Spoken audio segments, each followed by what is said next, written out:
弟兄姊妹平安，今天是2023年的9月21号。今天的经文是诗篇105篇第1节到第6节，37节到45节，出埃及记第15章22节到27节，哥林多后书13章第1节到第4节。今天要跟大家分享的主题是活泉。一个人或许可以饿个几天，但却不能没有水可以喝。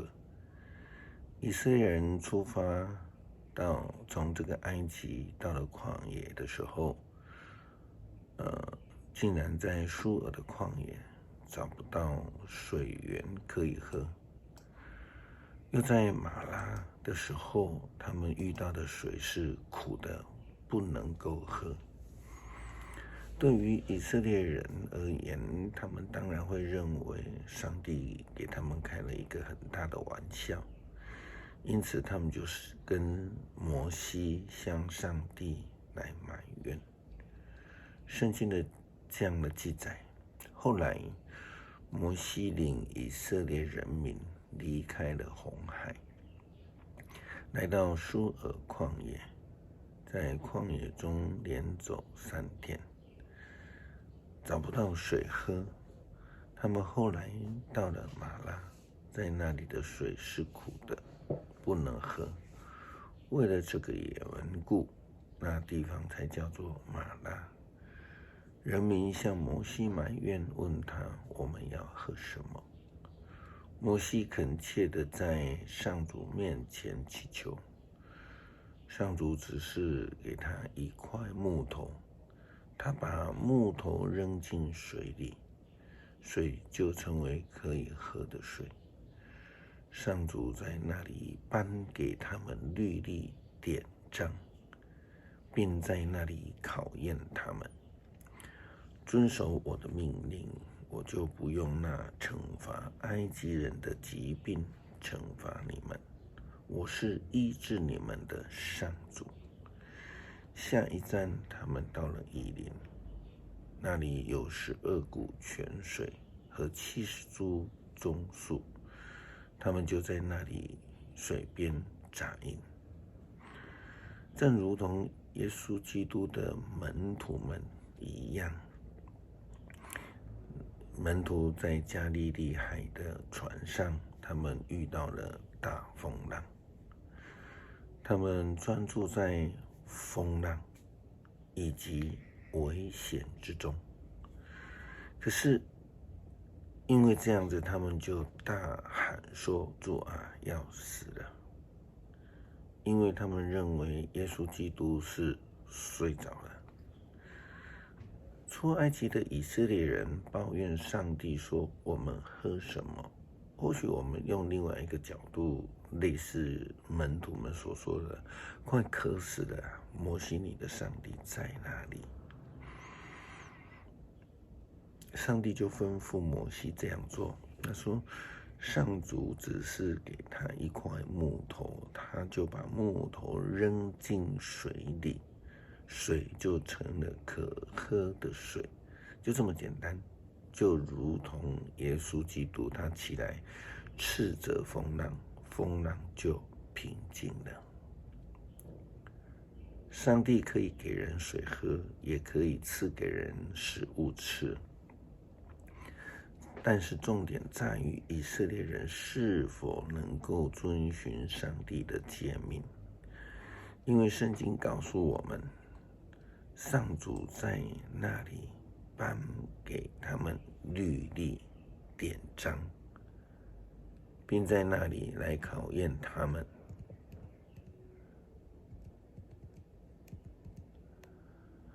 他说：我是上主，你们的上帝。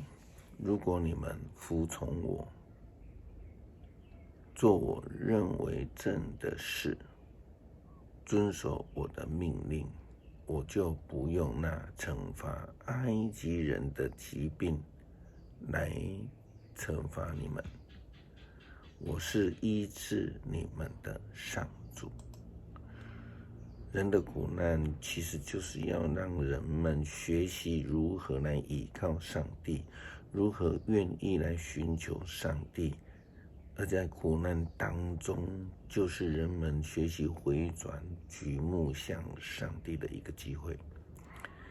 耶稣基督和门徒们同在一艘船上，虽然遇到大风浪，但是耶稣基督确实是在船上的。他是全程与门徒同在，一同经历困境，但是门徒们却没有看见。以色列人在旷野中也是如此，他们只有看见苦难，却没有看见上帝。他们只因为没有水喝，却不知道上帝是泉源，是永活泉源的源头。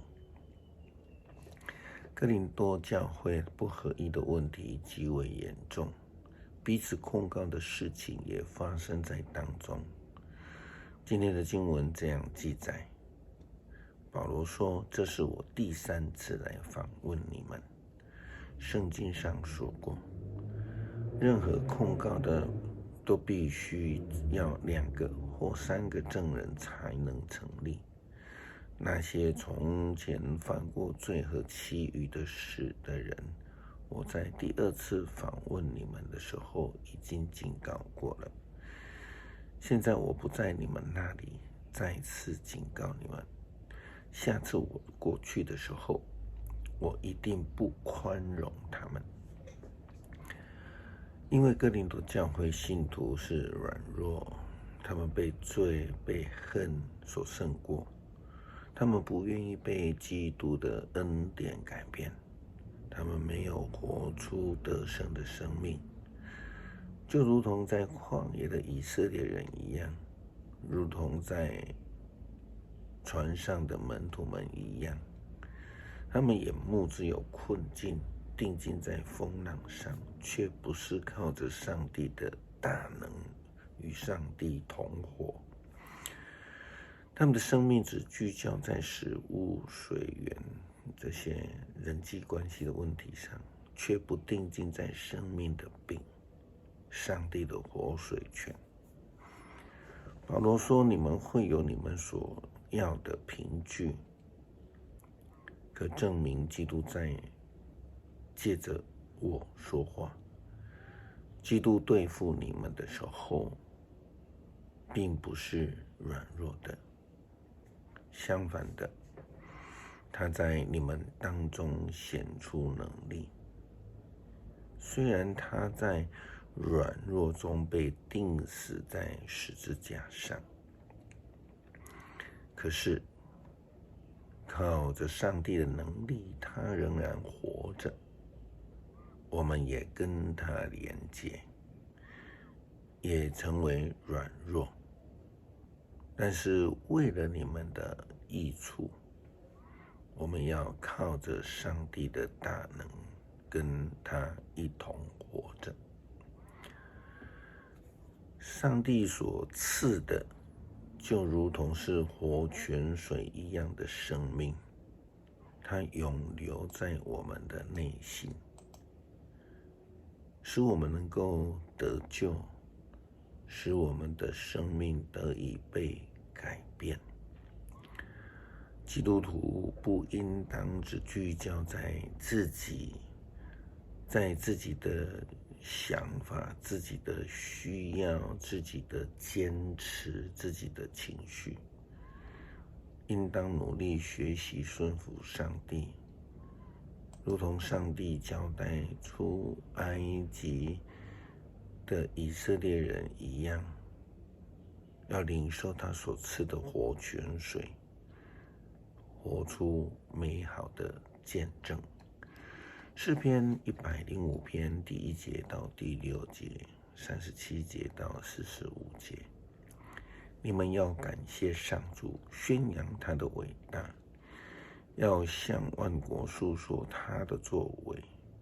你们要歌唱颂赞他，要述说所做奇妙的事。你们要荣耀他的圣名。愿所有的寻求上主的人都欢乐，要向上主求帮助，要时常敬拜他。上帝的仆人亚伯拉罕的后裔啊，他所拣选雅各的子孙啊，你们要记住他奇妙的作为，要记得他所施行的审判。然后他领以色列人带金银离去，他们个个身强体壮。他们离去的时候，埃及人非常高兴，因为他们害怕以色列人。上帝用云彩掩护他的子民，夜间用火照亮他们。他们要求他就使鹌鹑飞来，他就从天上降粮食喂饱他们。他打开磐石，使泉水涌出。他使干旱的旷野水流成河，因为他记得他神圣的诺言，就是给他仆人亚伯拉罕的应许。于是他带领他的子民欢然离去，他所拣选的子民都欢呼歌唱。他把异族的土地赐给他们，使他们继承了别人的田园，为要使他的子民遵守他的法律，施行一切的诫命，要赞美上主。恳求上帝帮助我们，不要被旷野中的困境给打败，不要只看重物质的需求，谦卑专心一意的追求主所赐的活泉，得到永恒的救恩。